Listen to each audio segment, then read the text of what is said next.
Di sebuah desa kecil bernama Kampung Wanasari, ada pekarangan luas yang dibiarkan terbengkalai selama bertahun-tahun.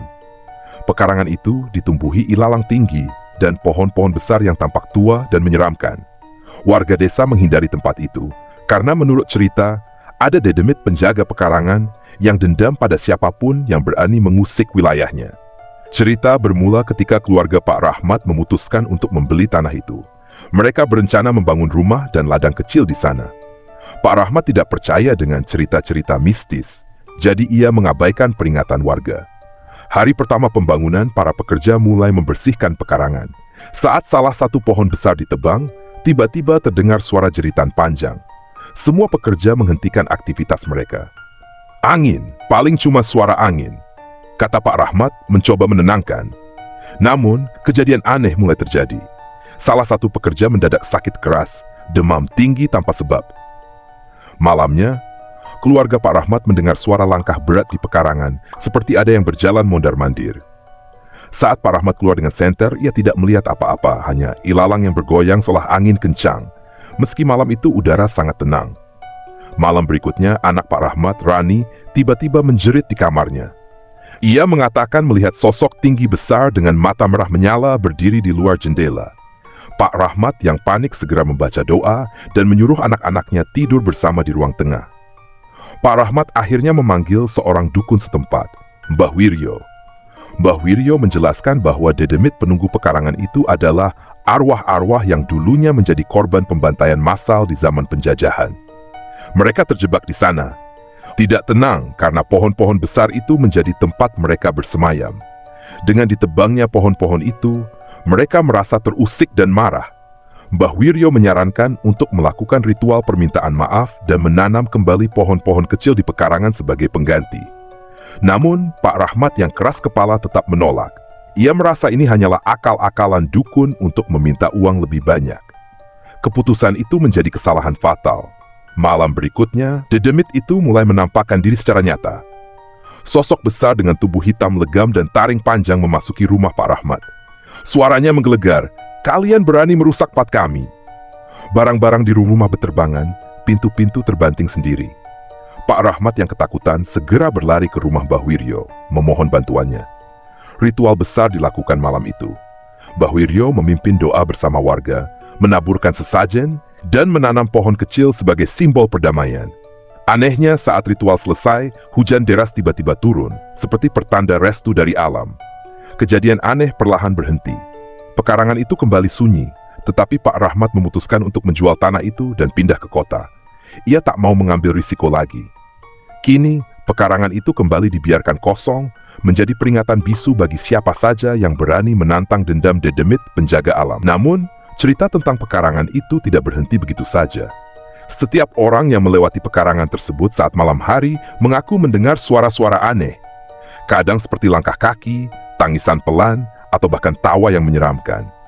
Warga desa semakin yakin bahwa dedemit penunggu pekarangan masih ada, meski telah dilakukan ritual perdamaian.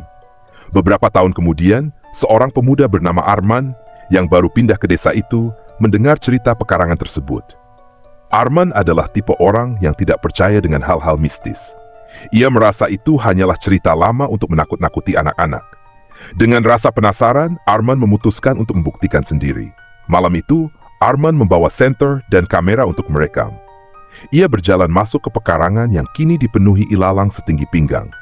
Awalnya tidak ada yang terjadi, hanya suara jangkrik dan angin malam yang menusuk tulang.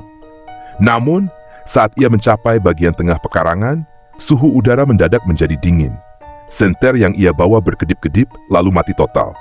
"Ah, baterainya habis," gumamnya, meskipun ia ingat baru saja mengganti baterai. Saat itulah ia mendengar suara langkah di belakangnya. Arman menoleh, tapi tidak ada apa-apa. Ia mencoba menyalakan kembali senternya, tapi tetap tidak berhasil. Perlahan, suara langkah itu semakin dekat, disertai suara napas berat. "Siapa di sana?" teriak Arman, mencoba terlihat berani. Tidak ada jawaban, hanya suara langkah yang semakin dekat.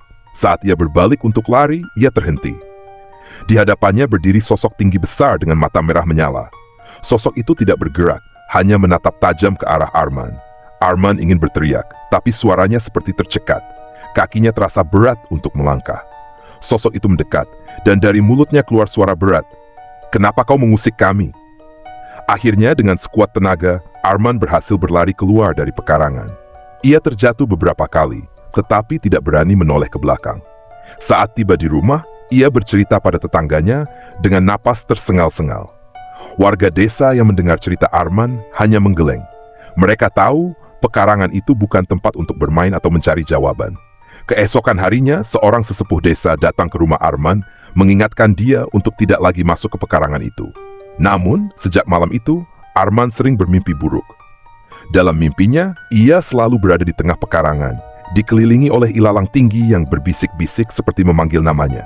Dalam bisikan itu terdengar ancaman, "Kami belum selesai denganmu." Arman mulai jatuh sakit. Tubuhnya lemas, wajahnya pucat, dan matanya seperti kehilangan semangat. Warga desa percaya bahwa Dedemit itu telah menandai Arman sebagai target berikutnya. Meski sesepuh desa berusaha melakukan ritual tambahan, kondisi Arman tidak membaik. Pada suatu malam, warga mendengar jeritan panjang dari rumah Arman. Saat mereka datang, Arman sudah tidak ada di tempat tidur. Pintu rumah terbuka lebar, dan di lantai hanya ada jejak lumpur yang mengarah ke pekarangan. Sampai hari ini, tubuh Arman tidak pernah ditemukan. Pekarangan itu tetap menjadi misteri yang mencekam, seolah menyimpan rahasia gelap yang tak seorang pun berani bongkar. Warga desa percaya, Dedemit penunggu pekarangan itu masih menunggu. Sejak hilangnya Arman, pekarangan itu kembali menjadi pusat perhatian warga desa. Banyak yang mencoba menghindarinya, bahkan di siang hari. Namun rasa penasaran manusia tak pernah bisa ditekan sepenuhnya. Beberapa bulan setelah kejadian itu, seorang pemburu harta karun bernama Dimas datang ke desa.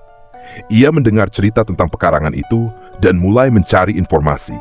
Menurutnya, kisah mistis seringkali menjadi penutup bagi harta karun yang tersembunyi. "Aku yakin ada sesuatu yang berharga di sana. Kalau tidak, kenapa Dedemit itu begitu keras menjaga tempat itu?" kata Dimas sambil tersenyum sinis kepada beberapa warga. Meski sudah diperingatkan, Dimas tetap bersikeras untuk menyelidiki pekarangan itu. Malam itu, ia membawa peralatan lengkap, termasuk pendeteksi logam dan peta kuno yang ia dapatkan dari seorang kolektor. Dimas yakin bahwa di bawah tanah pekarangan itu ada peninggalan berharga, mungkin emas atau artefak kuno. Saat memasuki pekarangan, udara terasa lebih berat. Langkah Dimas terdengar menggema di antara ilalang yang bergoyang meski tidak ada angin. Ia mulai menggunakan alat pendeteksi logam, dan benar saja, alat itu berbunyi nyaring di salah satu sudut pekarangan. Dengan semangat, Dimas menggali tanah di tempat itu. Namun, semakin dalam ia menggali, perasaan tidak nyaman mulai menghantuinya. Ia merasa seperti diawasi, meski tak ada siapapun di sana. Ketika cangkulnya menyentuh sesuatu yang keras, ia berhenti. Dengan cepat ia membersihkan tanah di sekitarnya dan menemukan peti kayu tua yang sudah lapuk. "Ini dia. Aku tahu ada sesuatu di sini," serunya dengan penuh kemenangan. Namun, begitu peti itu terbuka, bau busuk menyeruak, membuat Dimas terbatuk-batuk. Di dalamnya, bukan emas atau harta karun yang ia temukan, melainkan tulang belulang manusia yang berlumur kain merah tua. Seketika, suara tawa menyeramkan menggema di seluruh pekarangan. Dimas terkejut dan berusaha menutup peti itu, tetapi tangannya terasa seperti ditahan. Dari dalam peti muncul asap hitam yang membentuk sosok menyeramkan. Sosok itu tertawa dan berkata dengan suara menggema, "Kau telah membuka gerbang kami.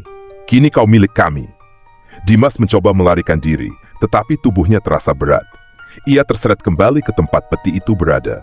Ilalang di sekitarnya mulai bergerak seperti tangan-tangan yang meraih tubuhnya. Jeritannya terdengar hingga ke desa, membuat beberapa warga yang terjaga malam itu merasa merinding. Pagi harinya, warga menemukan peralatan Dimas berserakan di pekarangan, tetapi tubuhnya tidak ada. Di tempat ia menggali, terlihat tanah yang basah seperti habis disiram darah. Setelah kejadian itu, pekarangan semakin dijauhi. Tidak ada lagi yang berani masuk, bahkan sekadar mendekat.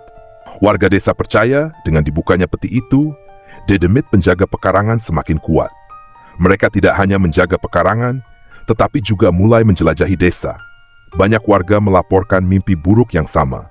Ilalang tinggi yang bergerak sendiri dan suara tawa yang menggema.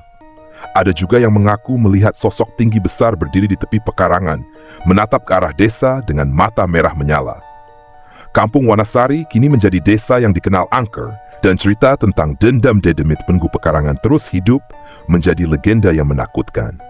Setiap malam pekarangan itu seolah memanggil jiwa-jiwa yang penasaran untuk ke dalam kegelapan tanpa akhir.